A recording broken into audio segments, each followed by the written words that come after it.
Hora H do Agro, com Kellen Severo. Oferecimento Ihara.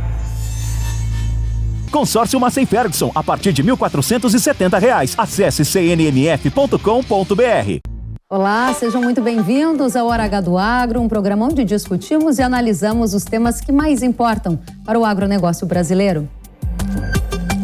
90% do mercado financeiro avalia que a política econômica de Lula está indo na direção errada, aponta a pesquisa da Genial Quest. Reforma tributária é discutida em audiência na Câmara. A CNA volta a relatar preocupação com o aumento de impostos para o agro.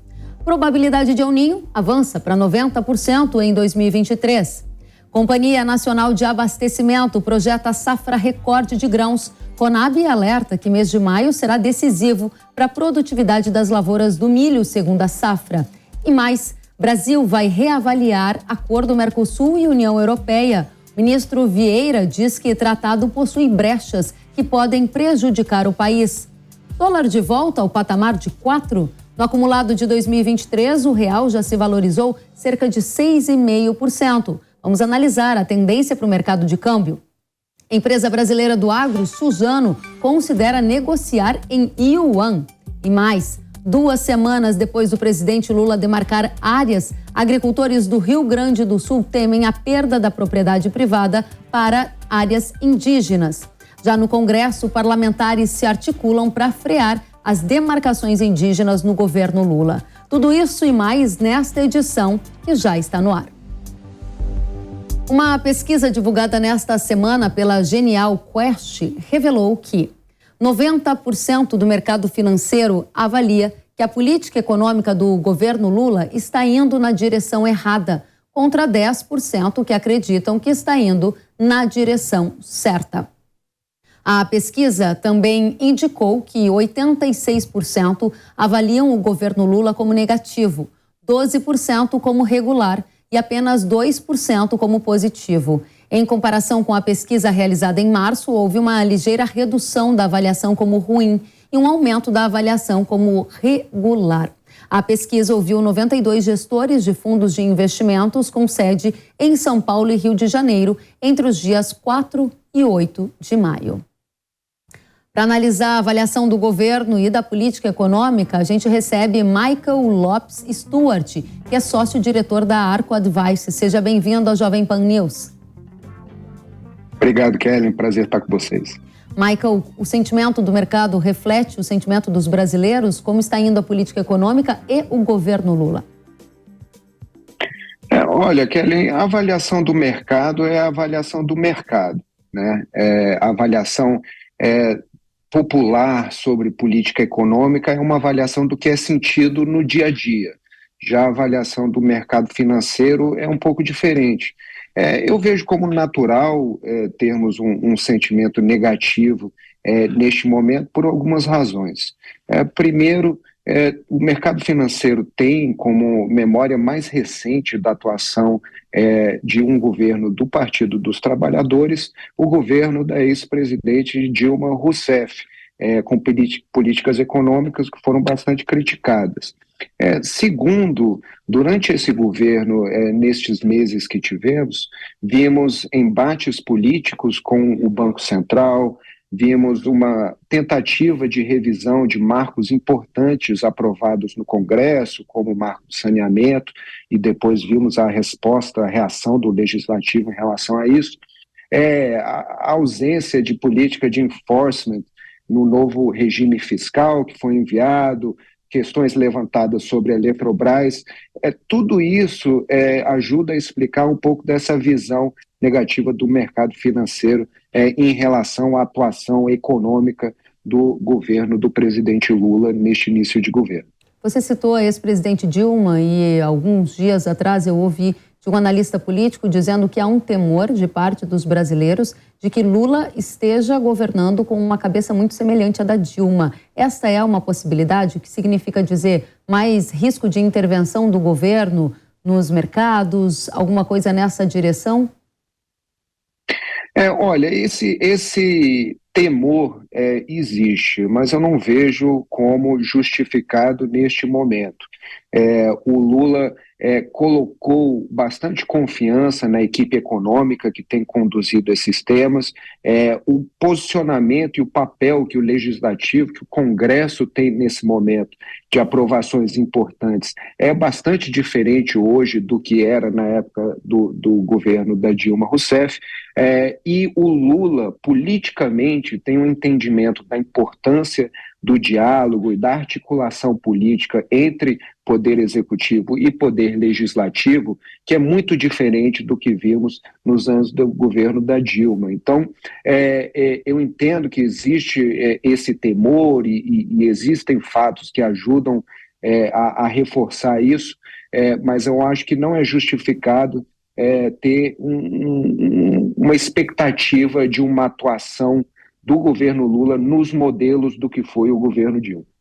Muito bem, essa pesquisa da Genial Quest revelou também um aumento no ceticismo do mercado em relação à capacidade do governo de aprovar a agenda no Congresso. Inclusive, a gente preparou uma ilustração para mostrar para a nossa audiência. Em março, 20% do mercado acreditava que a capacidade era baixa. Agora, em maio, aumentou para 39%. Então, está aí a capacidade do governo de aprovar a agenda no Congresso, ou seja, é uma situação que precisa ser analisada. Na sua avaliação, Michael, isso significa que a governabilidade está mais difícil? Vai ter dificuldade por parte do governo Lula de aprovar as reformas no Congresso? Olha, Kelly, certamente a governabilidade está mais difícil quando comparada à governabilidade dos outros governos do presidente Lula. Temos um Congresso que é mais forte, é mais independente, o governo sentiu essa dificuldade na votação relacionada ao marco do saneamento, uma derrota expressiva nesse sentido, e o Lula, ele mesmo reconheceu que a base aliada do governo será testada a cada votação. Então, não tendo uma base aliada sólida que pode garantir uma maioria, ou muito menos uma maioria absoluta, o governo sabe que vai ter que investir nessa articulação, vai ter que trabalhar para fazer isso acontecer.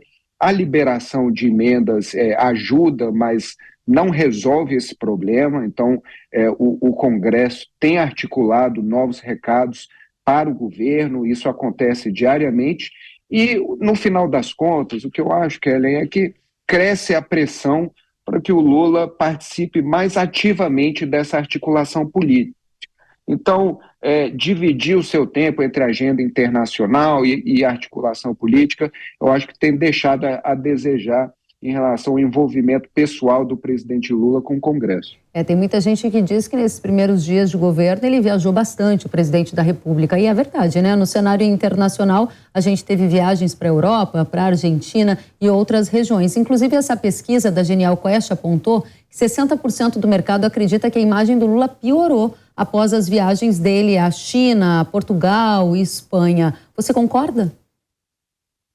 Olha, eu não vou dizer se eu concordo com essa mudança na avaliação pessoal da atuação do presidente Lula, mas, de fato, algo que esse governo deixou claro desde o início é essa tentativa de reinserir o Brasil no debate global, nesse palco global das discussões. Nós vimos algumas tentativas bem-sucedidas nesse sentido, de reestabelecer diálogos, de recepções importantes, especialmente na Europa, mas vimos também alguns deslizes em relação a temas mais sensíveis, como a guerra na Ucrânia, ao comentar a responsabilidade da Rússia e da Ucrânia pela guerra. Vimos algumas colocações duvidosas em relação à questão de direitos humanos na China.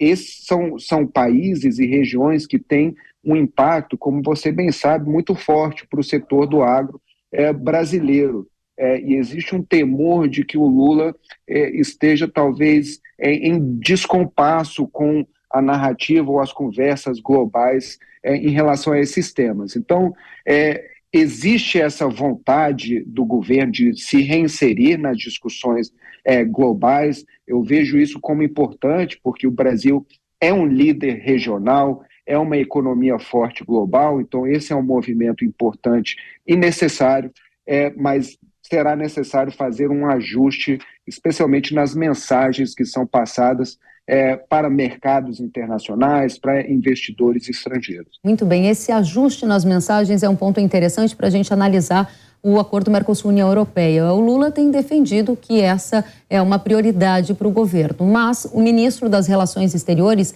Mauro Vieira, afirmou que o governo agora reavalia o acordo comercial entre o Mercosul e a União Europeia. Isso porque ele disse que esse tratado possui algumas brechas e que o Brasil poderia ser retaliado pelos europeus se deixasse de cumprir alguma meta de proteção ou conservação ambiental. O ministro ainda afirmou que os termos apresentados pela União Europeia podem trazer prejuízos enormes, nas palavras dele, e classificou o documento do acordo como extremamente duro e difícil. Essa era uma prioridade para o governo Lula, não será mais? Olha, Kellen, eu acho que é prioridade sim. O governo deixou claro que essa expansão ou atuação maior com o Mercosul é uma prioridade. Agora, com uma mudança de governo, é natural que ocorra uma reavaliação do trabalho que vem sido feito. Porque é importante lembrar que temos o trabalho que é feito no âmbito da macropolítica, da política global ali, e o que acontece que é feito pelos técnicos do governo, do Itamaraty, do Ministério da Agricultura. Então, o que sempre ocorre com uma mudança de governo é uma reavaliação do trabalho que foi feito. Eu não acho que concluir a partir dessa reavaliação que o Mercosul deixa de ser prioridade, não acho que isso se justifica.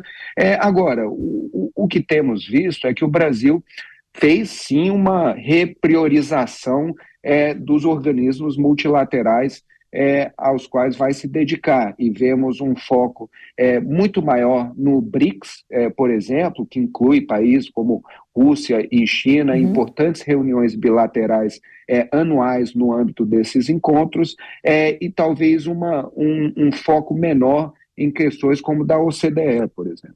Muito bem, Michael Stewart, sócio-diretor da Arco Advice, obrigada por analisar a pesquisa conosco e esses primeiros meses de governo Lula com impactos também no agro. Volte sempre. Obrigado, Kellen. Até a próxima. E o nosso tema agora é a reforma tributária. A Confederação da Agricultura e Pecuária do Brasil voltou a expressar preocupação com o possível aumento de impostos para o agro. Confira o que o coordenador do Núcleo Econômico, Renato Conchon, disse durante a audiência pública na Câmara nesta semana. A gente acredita, sim, a medida que o secretário apresentou, o diretor apresentou, Manuel, do Ministério da Fazenda, que o IVA, o Imposto de Valor Agregado, é um bom tributo no sentido de reduzir a cumulatividade que, de fato, atrapalha também o agronegócio atualmente. Mas temos algumas preocupações e premissas que nós defendemos. Por quê? Fato é que uma reforma tributária, tal como foi colocada a PEC 45, mesmo que de uma maneira geral ela mantenha a carga tributária global, haverá um deslocamento da carga tributária setorial que nos preocupa. Alguns defensores falam, mas veja só, Renato, essa carga tributária vai fazer um deslocamento e vai chegar ao ponto do consumidor pagar. E a gente vai falar um pouquinho mais adiante sobre isso. Mas fato é que a carga tributária, que o recolhimento tributário do setor agropecuário vai subir significativamente. Mais de 573%, nós da CNA temos um estudo específico sobre isso também. Quando a gente defende carga tributária setorial, é óbvio que com uma reforma dessa magnitude haverá um deslocamento.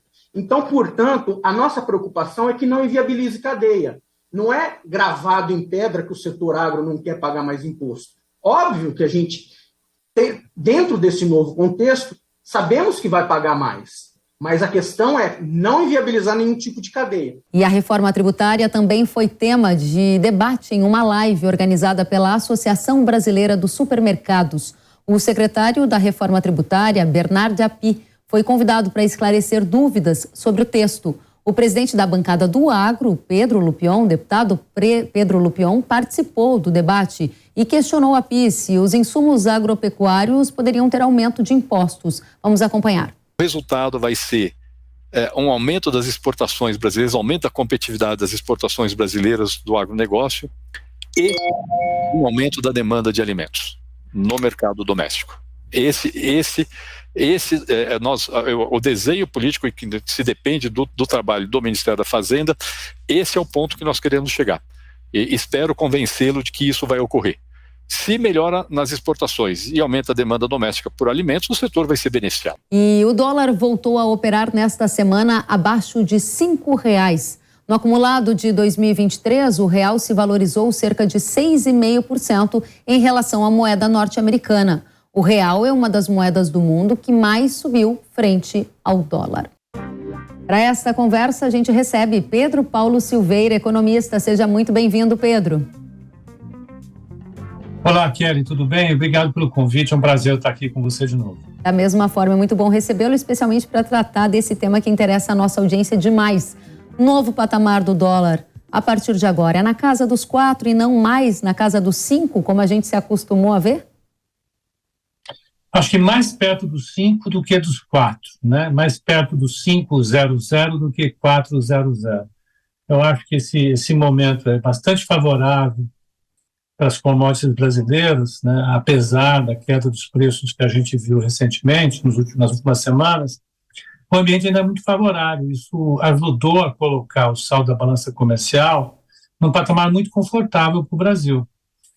No momento em que o mundo está lá um pouco indeciso em relação ao que acontece com os juros estão oscilando bastante na Europa e nos Estados Unidos, o Brasil acaba sendo, claro, um destino bastante razoável. Então, tanto do ponto de vista comercial, com saldos favoráveis, como do ponto de vista do juro, o Brasil tem sido um destino bastante atraente, atrativo para quem opera moedas. Então, eu acho que deve continuar nesse patamar, a não ser evidente que ocorra algum tipo de evento inesperado, algum susto na economia americana ou aqui no Brasil, na nossa política. Muito interessante o que você está trazendo para a gente. O real é uma das moedas que mais se valorizou em relação ao dólar no mundo, né? E os juros em patamares altos, de acordo com o que você acaba de nos dizer, explicam também um pouco desse movimento. O Focus, que é aquela pesquisa do Banco Central, está apontando o dólar a 5,20 no final do ano. Você, Pedro Paulo, enxerga que essa é uma tendência para se manter, porque ela seria mais altista, ou não? A entrada de dólar no país atraído pelo juro alto pode manter o patamar abaixo dos 5 mesmo? Eu acho que é ao redor dos 5, não tanto 5,20, nem 4,60, 4,80, é mais ao redor dos 5. Por isso que nós conversamos, em função disso que eu falei agora há pouco. A gente tem um saldo comercial robusto, ele deve continuar, e o cenário econômico nos Estados Unidos deve continuar do jeito que está, né, com crescimento mais baixo, juros mais baixos, e o dólar mantido nessa região que está lá fora. O dólar está se desvalorizando. Só que o real, vamos lembrar disso, no ano passado teve um comportamento muito ruim. Os emergentes foi a moeda que mais se desvalorizou, né? Então ele estava devendo alguma coisa para a gente. Se o real acompanhasse as outras moedas emergentes, era para nós estarmos ali na casa de 4,20, 4,30. Um colega fez esse cálculo essa semana no mercado, eu vi disponível, não vou citar porque eu já esqueci quem era. Eu só lembro que era alguém de confiança, de credibilidade, então dá para repetir isso. Deve ser por aí, 4,40, 4,30, 4,50, o valor que o real deveria estar para acompanhar o peso mexicano, para acompanhar o won da Coreia. No ano passado a gente tomou uma desvalorização muito forte, né? E agora eu acho que a gente está compensando um pouco isso. Por isso que no diferencial, como a percepção de risco em relação ao Brasil diminuiu bastante, isso pode ser medido através do CDS, que é negociado nos Estados Unidos, ou mesmo nas taxas de juros, nos bonds globais, como essa percepção de risco diminuiu bastante, após a eleição, após todos os eventos que a gente tem, o real deu uma recuperada. Eu acho que é isso, Karen. Muito bem, então só para esclarecer para a nossa audiência, dólar de volta ao patamar de 4,00, sim ou não? Não, eu acho que não, eu acho que seria demais, sabe? Eu acho que chega a um patamar ali 4,5, 4,60, o povo que tem dinheiro aplicado aqui, que veio lá de fora, começa a colocar as barbas de molho e manda lá para fora novamente. Uma valorização muito forte do real para ser feita de uma vez. Então, eu acho que não, eu acho que é mais para 4,80, 5, do que para 4,20. Muito obrigada, Pedro Paulo Silveira, economista, por estar aqui conosco. Volte sempre à Jovem Pan News. Obrigado pelo convite, Karen, é sempre um prazer participar. Até logo. Obrigada, até a próxima. A brasileira Suzano, maior produtora de celulose do mundo, está considerando negociar com a China em yuan. O CEO global disse que vê o dólar perdendo relevância em commodities e afirma que compradores estão exigindo acordos em yuan. Vale lembrar que Brasil e China avançaram em um acordo para transações em yuan e a Argentina anunciou que em maio passaria a usar o yuan no comércio com a China. A gente vai seguir acompanhando este tema. E nós vamos para o intervalo e depois você vai ver a questão indígena em debate. 2 semanas após o presidente Lula demarcar áreas, agricultores do Rio Grande do Sul tentam impedir a perda da propriedade privada para a demarcação. A gente vai trazer as repercussões também no Congresso e muito mais. Eu aguardo você.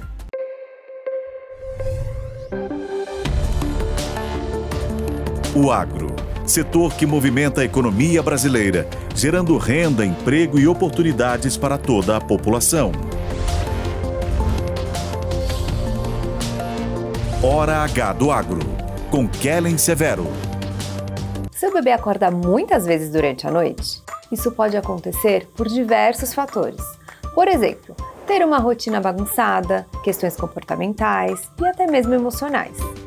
Eu sou a Madu Drummond, educadora integrativa do sono infantil e vou ser sua professora nesse novo curso da NIL. Perfeito para você, mamãe de crianças com até 3 anos. Deixar seu filho chorando não é a solução. Eu vou te apresentar o meu método que, com amor e acolhimento, vão te ajudar a conduzir o seu filho a ter boas noites de sono.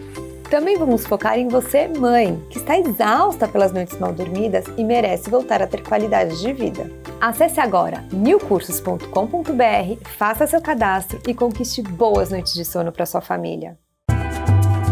Aqui na BBF, tudo começa com uma pequena semente de palma, plantada pelas nossas mãos. Nós sabemos que a natureza tem seu tempo, por isso, plantamos a palma de óleo em áreas degradadas da Amazônia. E cuidamos dessa sementinha até que ela cresça e se torne uma árvore forte que dá muitos frutos. Com o óleo de palma, produzimos o nosso biodiesel, um combustível renovável, limpo, que substitui o diesel fóssil. E esse nosso biodiesel é transportado para as usinas termoelétricas que a BBF possui espalhadas pela região amazônica.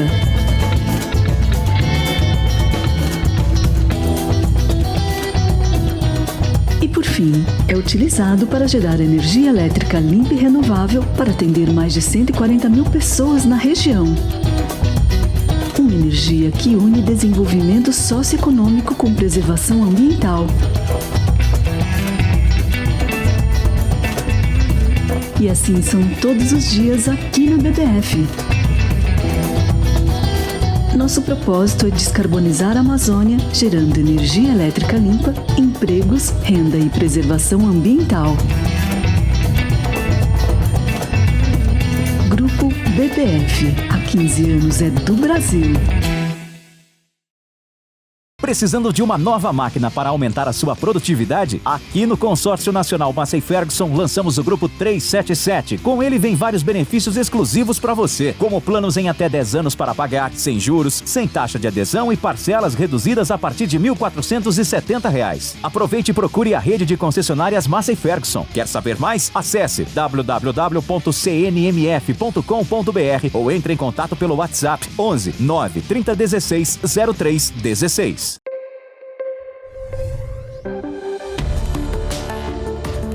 O agro, setor que movimenta a economia brasileira, gerando renda, emprego e oportunidades para toda a população. Hora H do Agro, com Kellen Severo. Estamos de volta com Hora H do Agro aqui na tela da Jovem Pan News. A Companhia Nacional de Abastecimento atualizou a projeção da safra do Brasil na temporada 22-23. A Conab estima que o país vai produzir 313,9 milhões de toneladas de grãos, uma alta de 15% em relação à safra passada e um recorde.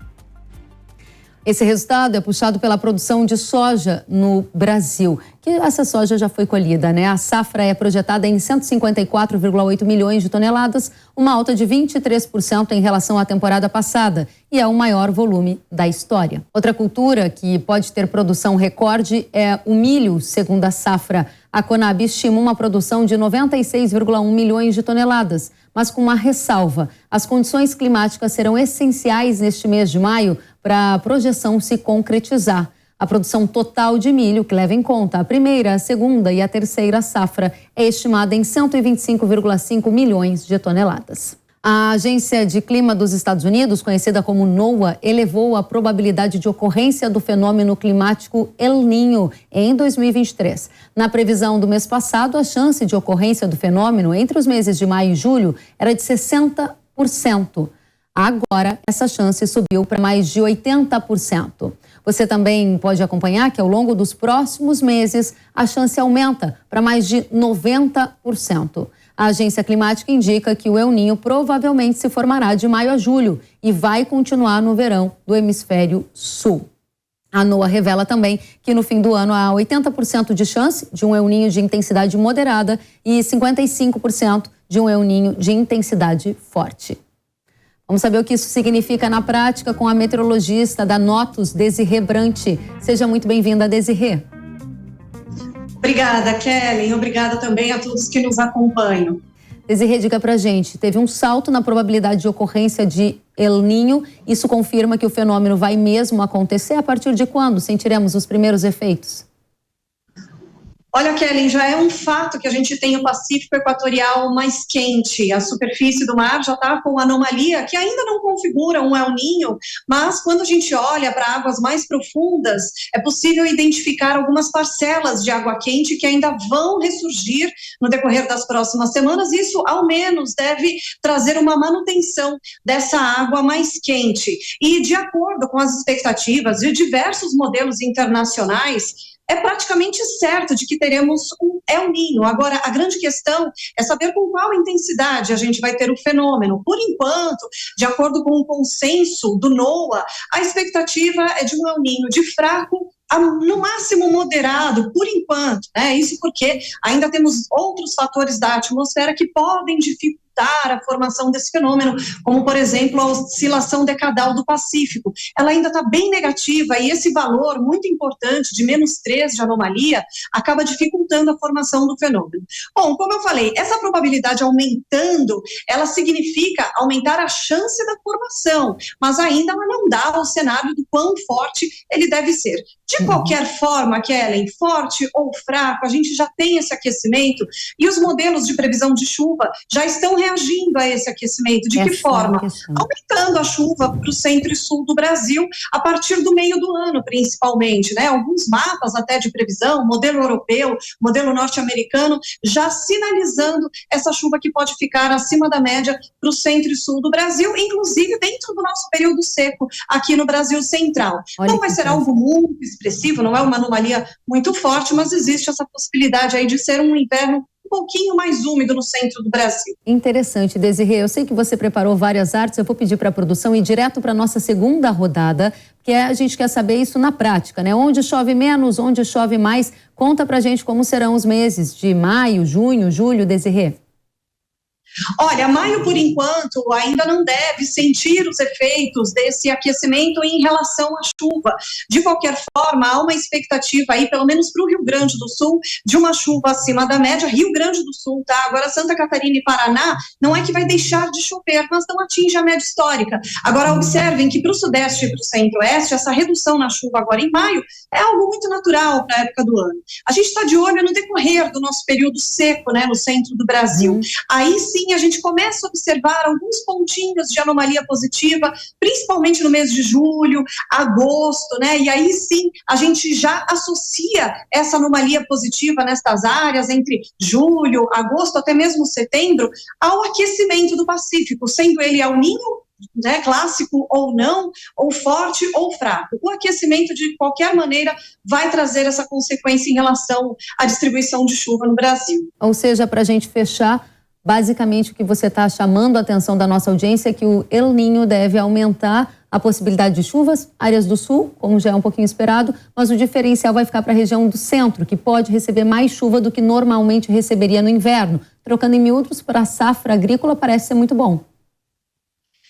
Kellen, o que pode acontecer, inclusive, teoricamente, né, isso ainda não dá para contar com os modelos, porque trata-se de uma previsão mais estendida, mas teoricamente, se a gente tem o El Niño se configurando ao longo do segundo semestre e se mantendo até o próximo verão, ele pode adiantar a chuva da primavera no centro-oeste do Brasil. É algo que a gente vai ficar monitorando agora no decorrer dos próximos meses. Excelente, Desirê Brant, meteorologista da Notus, volte sempre ao Hora H do Agro. Eu quem agradeço. Obrigada. E o nosso tema agora é a questão indígena. 2 semanas após o presidente Lula demarcar uma área indígena na região do município de Vicente Dutra, no Rio Grande do Sul, agricultores tentam impedir a perda da propriedade privada para o governo nessas demarcações. A assinatura da homologação dessa terra indígena, chamada de Área ali dos Rios dos Índios, aconteceu no dia 28 de abril, por Lula, durante uma participação dele no acampamento Terra Livre, que reuniu milhares de indígenas em Brasília. Além dessa área, no Rio Grande do Sul, Lula demarcou outras 5 terras indígenas em outros estados brasileiros. No mesmo dia da assinatura dessas áreas, o governo do Rio Grande do Sul criou um grupo de trabalho, liderado pela Procuradoria-Geral do Estado, para acompanhar esta situação. O Sindicato dos Trabalhadores Rurais de Vicente Dutra, no Rio Grande do Sul, relatou que os agricultores não foram notificados sobre a demarcação de terra em Vicente Dutra até agora, mas receberam um prazo dos indígenas de 90 dias para deixarem as propriedades, a receio de que algum conflito ocorra nesta região entre agricultores e indígenas, relatou o presidente do sindicato. O sindicato preferiu não participar aqui da gravação. Vamos conversar com Frederico Bus, que é consultor jurídico da Farsul, a Federação da Agricultura do Rio Grande do Sul, sobre este tema. Frederico, seja bem-vindo. Diga pra gente o que acontece agora com esses agricultores afetados pela demarcação. Bem, Kelly, nós tivemos, como falaste, essa homologação através de um decreto presidencial, agora no dia 28. Este processo administrativo ele já tramita a longa data. Esta etapa, a homologação mediante decreto, ele é praticamente a finalização deste processo administrativo, e o que pode ocorrer é agora o registro imobiliário desta área indígena, ou seja, são anuladas as matrículas, os títulos de propriedade, e essas pessoas são já desalojadas, né? Isto pode ocorrer, a FUNAI assim poderá proceder se não houver nenhuma medida judicial, nenhum fato novo, né, nenhuma ação, reação jurídica por parte dos atingidos. Frederico, os produtores podem recorrer dessa demarcação antes de que ocorra esse despejo, que você disse que existe a possibilidade? É que esse processo administrativo ele se encerrou. Como eu falei, o decreto homologatório ele é a última etapa, é o ponto final. Então agora cabe aos produtores a se socorrerem de judiciário. Não há outra alternativa, senão as medidas judiciais, também amparadas em estudos histórico-antropológicos que contestem o laudo da FUNAI, e resta a esses produtores, agricultores e também proprietários de áreas urbanas no município, né, porque temos a notícia ali que atinge cerca de 70 famílias de agricultores e mais, né, algumas dezenas de casas num determinado balneário ali do município. Então essas pessoas têm a possibilidade derradeira de requerer, tentar, né, uma reversão no Poder Judiciário, é o que é possível nesta altura dos acontecimentos. Para fechar, a Farsul vê risco de outras áreas do Rio Grande do Sul virarem terra indígena também? Olha, nós temos muitas áreas aqui no Rio Grande do Sul, sim, já demarcadas em estudo, em discussão administrativa, judicial. Nós pegamos ali aquela região de Passo Fundo, Erechim, aquela região de Getúlio Vargas, ali é o epicentro, né, dessa questão aqui no Rio Grande do Sul. Nós temos aqui aproximadamente 96 mil hectares em discussão, de demarcação, ampliação, atingindo mais de 3.500 famílias de agricultores. Então, nós temos já processos em andamento, processos instaurados sobre área com ocupação e propriedades centenárias de produtores lá do início do século passado que estão sofrendo essas ações por parte da FUNAI e correm risco de perderem suas terras. Frederico Bus, consultor jurídico da Federação da Agricultura e Pecuária do Rio Grande do Sul, obrigada pelos esclarecimentos. Bom trabalho para você. Eu que agradeço. Até. E lá no Congresso há uma articulação dos parlamentares para evitar que essas demarcações de terras, por exemplo, no Rio Grande do Sul, ocorram. O senador Luiz Carlos Reins, por exemplo, protocolou nesta semana um projeto de decreto legislativo para suspender a homologação assinada pelo presidente Lula, que demarcou a terra indígena em Vicente Dutra. O senador está conosco aqui na Jovem Pan News para explicar o que acontece a partir de agora. Senador Luiz Carlos Reins, seja muito bem-vindo. O senhor protocolou esse projeto? Kelly, um problema sério reiniciou agora, no último dia 27 de abril, quando o presidente Lula assinou 6 decretos de expropriação de terras. Nós temos decretos no Acre, Alagoas, Ceará, Amazonas, Goiás e no Rio Grande do Sul. No Rio Grande do Sul, pasmem, 711 hectares no pequeno município de Vicente Dutra foram expropriados de 70 famílias de produtores rurais. E mais, Vicente Dutra tem apenas 5 mil habitantes. E o coração dessa pequena cidade é um balneário que tem uma área de lazer que atrai turistas de toda a região. Nesse balneário tem também 192 cabanas. Os moradores da região que passam verão e inverno nesse balneário que tem em Vicente Dutra. Então foi expropriado 192 cabanas no balneário e 711 hectares de 70 famílias de produtores rurais. Então esse abuso começou a acontecer e é um alerta aos produtores rurais brasileiros, que isso já começou e agora nós temos que estar atentos. Eu já entrei nessa semana, na última sexta-feira, com um projeto de decreto legislativo tentando sustar o decreto do presidente da República. É difícil, mas vamos pegar a força da Câmara e também do Senado para derrubarmos esse projeto, esse decreto presidencial. E mais, o prefeito da cidade, o prefeito Rossato, os vereadores da cidade, os sindicatos de trabalhadores rurais, mais a Farsul e FETAG, estão hoje tentando montar uma ação para que possam se defender do governo federal que expropriou 70 famílias que não tem para onde ir. Imagina, 1 hectare de terra não é indenizado. A terra lá custa em torno de R$30 mil por hectare. Fora a vida dessas famílias, estão há dezenas de anos em cima das terras. Então a preocupação é essa, com o balneário, mas principalmente com as 70 famílias de produtores rurais que foram expropriados pelo decreto do presidente Lula, sem pagar absolutamente nada a não ser as benfeitorias. Muito obrigada, senador Luiz Carlos Reins, pelos esclarecimentos. Já na Câmara, a deputada federal Caroline de Toni apresentou recentemente um projeto de lei que prevê que o processo de demarcação de terras indígenas receba também o aval do Congresso Nacional, o que não acontece hoje. Vamos acompanhar a entrevista com Caroline de Toni, do PL de Santa Catarina. Nós recebemos uma entrevista a deputada Caroline de Toni, do PL de Santa Catarina. Deputada, seja muito bem-vinda. Muito obrigada, é uma satisfação estar aqui no programa. Obrigada. A gente quer saber desse seu projeto que pretende colocar a Câmara, o Congresso, em um papel de protagonismo na demarcação de terras indígenas. Qual é a situação? Hoje a gente tem uma situação muito delicada, né? Que os projetos de demarcação, eles basicamente tramitam na FUNAI, de uma forma quase unilateral, né? Com os laudos antropológicos e tal. E depois de encerrado esse processo, vai diretamente para o presidente da República e ele homologa mediante uma portaria, um decreto, mediante a assinatura dele. E está demarcada, gerando inúmeros problemas. A nossa ideia com esse projeto é uma alteração no Estatuto do Índio para constar que antes de passar para a homologação presidencial, passe antes pelo Congresso Nacional. É um tema que já foi ventilado por uma proposta de emenda à Constituição, que está parada atualmente, e também para aprovar a PEC é um quórum muito maior. Então, o projeto de lei, ele vem facilitar a tramitação.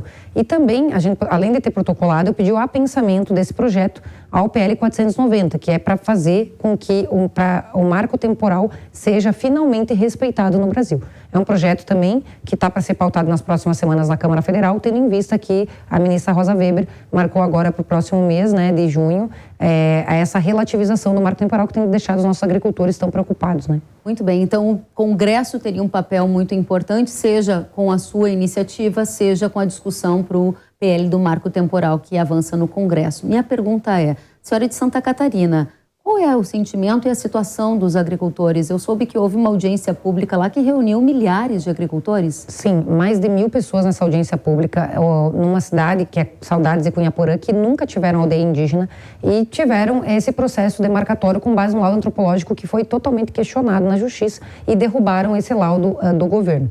Fizeram com que essas terras fossem declaradas dos agricultores que estão lá na 5ª geração, desde mais de 100 anos, com os títulos de propriedade, né? Então, eles ganharam no 1º grau, no 2º grau, no STJ, só que esse processo de Ibirama, que fez a repercussão geral, que o ministro Fachin fez a repercussão geral, puxou esse processo desse pessoal, e uma vez que vão relativizar o marco temporal, vai fazer com que áreas que nunca tiveram aldeia indígena vão ser demarcados, considerados território indígena e vão tirar ali mais de 1.000, 2.000... Em Santa Catarina se calcula que 10.000 pessoas vão ser afetadas. 10.000 pessoas? É muita gente. São propriedades que nunca foram de índios, mas a gente está sofrendo esse problema, realmente. E eu imagino, chego a me arrepiar, porque os agricultores têm uma história, eles vivem da terra, são pequenos agricultores, Exatamente. Agricultores familiares em maior parte, né? A realidade de Santa Catarina são pequenas propriedades rurais, onde as pessoas, então, têm basicamente uma agricultura familiar de subsistência. A gente já tem um problema do êxodo rural, né, que é um problema comum. Então, imagina essas famílias, a gente viu uma jovem lá chorando nessa audiência pública, dizendo assim, olha, eu sou a 5ª geração, é a única coisa que a gente tem, e a gente está sendo ameaçado de ser tirado da terra. Então, a gente quer que vocês, autoridades, lutem por nós, é isso que a gente tem feito. A gente foi com o governador do estado, Jorginho Melo, fazer uma reunião com a AGU. O que nos tranquilizou foi que nessa reunião o ministro da AGU falou que das 14 terras indígenas que iam ser demarcadas a pedido da ministra dos povos indígenas, ia ser reduzido para 5. E a gente foi surpreendido com 6 agora, né, que o Lula fez. E não teve nenhuma em Santa Catarina, porque Santa Catarina já está protagonizando esse processo de repercussão geral, que a gente acha que o judiciário não tem que se meter nisso. Isso é um problema do Congresso Nacional e também do Executivo. Por isso que passar pelo Congresso antes vai gerar essa discussão, vai gerar essa segurança jurídica para os nossos agricultores. Deputada, a senhora acha que há condições de aprovar o seu projeto? Porque nesse momento a gente gostaria de levar uma mensagem para os agricultores que temem a perda da terra, mas não uma falsa esperança de uma mudança nesse processo. O processo que está para ser aprovado na Câmara nas próximas semanas é o PL 490 do marco temporal. O presidente Arthur Lira já se comprometeu com a FPA, a Frente Agropecuária, né, que é a maior frente do Brasil lá na Câmara Federal e no Congresso Nacional, porque é uma frente mista, né?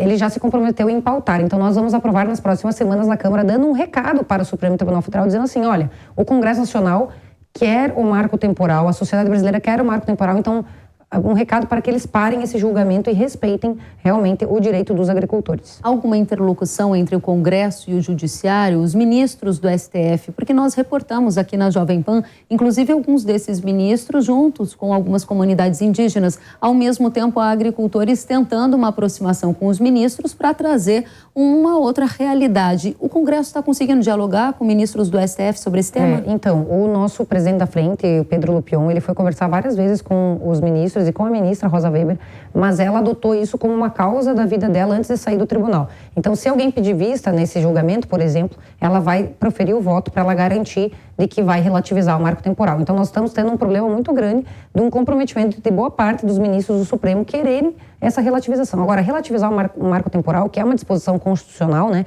Ou seja, quem estava só tem direito à terra indígena, quem estava na terra até a promulgação da Constituição de 88, né?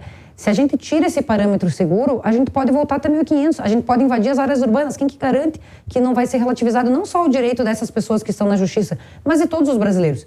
vão ter que sair todo mundo do Brasil e devolver para os índios. É isso que vai gerar, é essa insegurança jurídica que vai ser gerada pelo Supremo caso eles julguem esse recurso. Por isso, o que está em discussão aqui é o direito de propriedade privada, porque esses agricultores, eles têm a titulação, a posse da terra. Com o fim do marco temporal, a sua interpretação é que aumenta o risco jurídico no país, já que qualquer área poderia ser reivindicada como de posse de índios? Com certeza, porque se você pega um título de terra de mais de 100 anos, né, de propriedade, e você diz que ele não vale nada porque as terras originárias, as terras dos índios são terras originárias, ou seja, você não respeita o que veio depois, você pode relativizar todo o resto também. Muito bem. Vou pedir para deixar um último recado para a nossa audiência, que quer uma resposta do Congresso em relação a esse tema. Então, o que tem nos preocupado no atual governo é esse desrespeito ao direito à propriedade, seja com relação a novas demarcações de terras indígenas. Nós achamos que não precisa demarcar mais terra indígena. 14% do território nacional já é demarcado para menos de 1 milhão de índios. Aqui em São Paulo, por exemplo, nós temos 3% do território nacional para 46 milhões de pessoas que habitam. Ou seja, não falta terra. O que falta muitas vezes é política pública para os índios. Então, vamos, enquanto governo, dar uma assistência à saúde, à educação, segurança para os índios, que é isso que eles querem. Agora, mais terras para índios não é necessário, não é preciso. Então, a gente está lutando contra isso lá no Congresso Nacional para defender o direito à propriedade dos agricultores e de quem tem um justo título realmente e produz e movimenta a economia do país, que é a nossa agricultura. Deputada Caroline de Toni, muito obrigada pela presença aqui no Hora H do Agro. Volte sempre. Obrigada, Kellen, e um abraço a todos os telespectadores. Obrigada. E ainda falando sobre terras indígenas, há uma grande expectativa para que o projeto de lei do marco temporal avance na Câmara. A proposta aguarda a votação do regime de urgência. Esse projeto de lei estabelece que só podem ser demarcadas áreas em que os indígenas ocupavam até a data da promulgação da Constituição, em 1988, que dá segurança jurídica ao agronegócio. Em 7 de junho, o Supremo Tribunal Federal vai julgar esse mesmo tema. Na prática, o projeto tenta trazer segurança aos agricultores caso o STF decida acabar com o marco temporal na Corte. O assunto esteve na pauta da reunião da FPA desta semana. O presidente Arthur Lira se comprometeu com os líderes da Frente Parlamentar da Agricultura que, quando fosse colocado pelo Supremo essa questão, pautado pelo Supremo, esse caso que eles querem dar repercussão geral, que trata também de demarcação de terras indígenas, que ele colocaria o 490 em votação na Câmara. E eu tenho certeza que na hora que esse projeto for submetido tanto ao plenário da Câmara dos Deputados como ao plenário do Senado, nós conseguiremos uma vitória. Lembrando que nós temos 2 etapas ainda. A gente precisa aprovar primeiro a urgência para ir votar o projeto. Eu acho que a votação da urgência já é um grande teste, de como será essa votação. A preocupação é qual é o recado que a gente passa para o outro lado da praça. Se tem um julgamento agendado lá para o dia 7, marcado para o dia 7, já tem 2 votos esse julgamento, está com pedido de vistas do ministro Alexandre de Moraes, ou seja, qual é o recado que nós vamos passar lá? Se nós ficarmos parados dentro do Congresso e sem cumprir a nossa prerrogativa de legislar, o STF vai legislar por nós. As ações que questionam a lei sobre venda de terras para estrangeiros poderão voltar a tramitar na Justiça. Em abril, um dos ministros do STF havia suspendido o andamento dessas ações. A Corte levou a julgamento essa suspensão e a votação ficou empatada em 5-5. Então, na última semana, a presidente do STF decidiu que as ações que questionam a venda de terras para estrangeiros poderiam voltar a tramitar na Justiça. O presidente do Instituto Brasileiro de Direito do Agronegócio, Renato Buranello, lembra que a legislação sobre o tema é de 71 e há no Congresso um projeto que tenta flexibilizar as regras. Vamos conferir. É importante também ressaltar que o regime jurídico de compra de terras por estrangeiro ainda está sob a égide da Lei 5709 de 71, e também do parecer da AGU número 10, que regulam, portanto, estas formas de negócios jurídicos aqui no Brasil por empresas brasileiras controladas por estrangeiro. De toda sorte, e também é importante citar, há uma discussão dentro do Parlamento Brasileiro com um projeto de lei 2963 de 2019, de autoria do senador Irajá Abreu, que já teve a sua aprovação no Senado Federal e agora corre na Câmara Federal e que tem por objeto entender e compreender esta discussão dentro de um novo regime jurídico e que, portanto, para nós, caberia às casas legislativas num debate amplo, de interesse social e assim, e através dos seus representantes, votar e avançar nesta discussão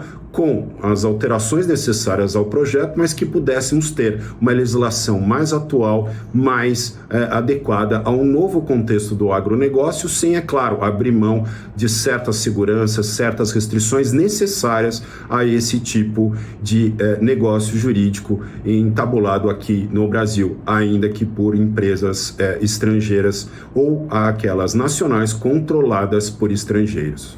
E antes disso, a gente tem um recadinho para você. Hoje eu vou te apresentar um poder de outro mundo no combate à cigarrinha da cana. Maxan é o único no mercado porque controla todas as fases da cigarrinha com o seu exclusivo efeito 4Max. Máximo efeito de choque nos insetos, máxima ação ovicida e controle de todas as fases, máxima sistemicidade e máximo residual. Esse super inseticida da Ihara conta com uma tecnologia inédita no Brasil e é o único produto com o incrível efeito 4Max. Essa é a sua chance de controlar a cigarrinha das raízes com o poder de outro mundo, melhorando os índices de TCH e TAH do canavial. Quer saber mais? Acesse ihara.com.br ou acesse o QR Code da sua tela e mande as pragas do seu canavial para o espaço com Maxan. O Hora H do Agro de hoje fica por aqui. Desejo a todos um ótimo fim de semana. Até a próxima. Tchau.